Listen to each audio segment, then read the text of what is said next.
에레미야 31장 10절에서 성경은 이스라엘이 아닌 열방에게 이스라엘의 회복을 선포합니다. 당시 이스라엘을 침략했던 바벨론과 주변국들은 이스라엘은 이제 끝났구나.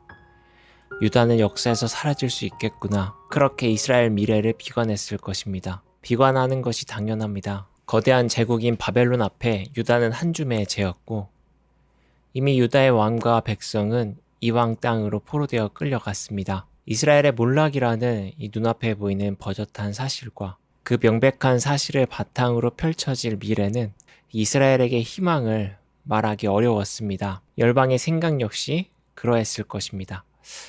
그러나 이스라엘을 향해 절망과 비관을 단정짓던 이 나라들에게 하나님은 전혀 다른 말씀을 하십니다. 좀처럼 회생할 기미가 없어 보이는 이스라엘을 다시 모은다 하십니다. 그보다 더 강한 자가 없어 보이는 바벨론으로부터 하나님은 구원하겠다 선포합니다. 열방이 이 예언을 들었다면 아마 콧방귀를 꼈을지 모릅니다. 불가능한 것에 헛된 기대를 걸지 말라며 너희가 믿는 신은 바벨론의 신에게 정복당했다고 예언을 조롱하며 비웃었을지 모르겠습니다. 하지만 훗날 하나님은 말씀을 이루셨습니다. 강대국 바벨론은 페르시아에 의해 무너졌고 이스라엘은 다시 그들의 고향으로 돌아왔습니다. 물론 본문에 등장하는 예언처럼 고향으로 돌아온 이스라엘에게 이 근심 없는 평화로운 삶이 지속된 것은 아닙니다. 그렇다고 예언이 틀렸다고도 할 수 없습니다. 하나님의 예언은 역사 가운데 계속 진행되고 있기 때문입니다. 여전히 예언은 완성을 향해 가고 있다고 보는 것이 바람직합니다. 하나님의 예언, 말씀, 이것은 사건을 향합니다. 실제 성경에서 하나님의 말씀을 의미하는 단어는 사건을 의미하기도 합니다. 따라서 회복의 말씀은 곧 회복의 사건에 가닿습니다. 말씀은 곧 사건이 되기에 하나님의 말씀을 듣고 신뢰하는 사람은 고통 속에서도 희망을 발견할 수 있습니다. 말씀이 사건이 되어 삶의 도래함을 믿기 때문입니다. 하지만 하나님의 말씀이 향후 일어날 사건이라는 사실을 알지 못하면 실제 손에 잡히고 눈에 보이는 현상을 기준 삼아 판단합니다. 자신도 다른 사람도 오로지 현실에 기대어 단정 짓습니다. 거짓 예언자들처럼 하나님의 말씀을 오염시키고 자신의 말을 하나님의 말로 둔갑시켜 누군가에게 주입시키고 다른 사람을 복종시키는 것도 문제지만 사건으로 등장할 하나님의 말씀과 약속을 놓치는 것도 그리 바람직하지 않습니다. 어쨌든 열방이 선지자를 통해 선포되는 하나님의 말씀을 얼마나 귀 기울였는지 또 그것이 어떻게 전달되었는지 알 수는 없습니다. 하지만 하나님의 말씀은 우리에게 스쳐 읽고 지나가는 기록이거나 순간적 감정의 울컥임을 일으키는 일시적 현상이 아니라 우리 각자의 삶에 도래할 사건임을 놓쳐서는 안 되겠습니다. 다시 성경으로 돌아가 본문 15절에 라마에서 자식 때문에 슬퍼 통곡하는 라헬의 애곡을 표현하는 구절이 등장합니다.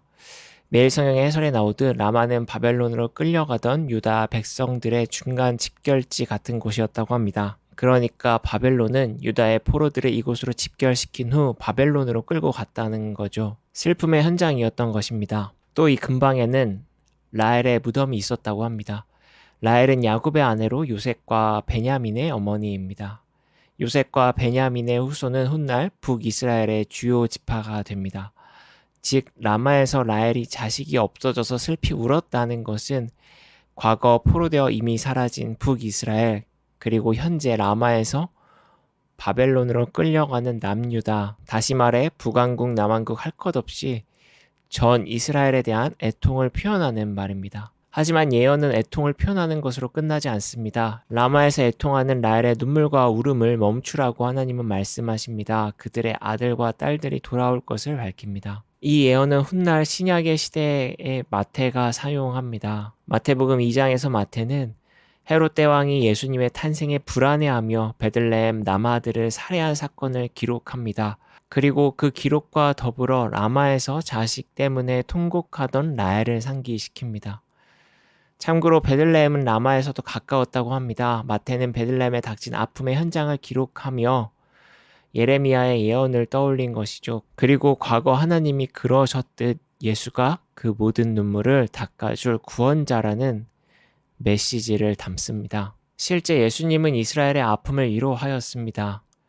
이스라엘을 넘어 사마리아와 이방 지역까지 그의 손길이 닿았습니다. 예수가 위로하고 회복시킨 사람들은 당시 시대의 눈으로 볼 때 희망을 품기 어려운 사람들이었습니다. 가난한 자, 온유한 자, 애통하는 자, 마음이 청결한 자, 모두 낙관보다 비관을 전망할 수밖에 없는 삶이었습니다. 그러나 예수님은 이들에게 복이 있다고 하나님의 나라 백성이라고 말씀하셨습니다. 예수님은 스스로 사건이 되어 그들과 함께하며 하나님의 말씀을 이루셨던 것입니다.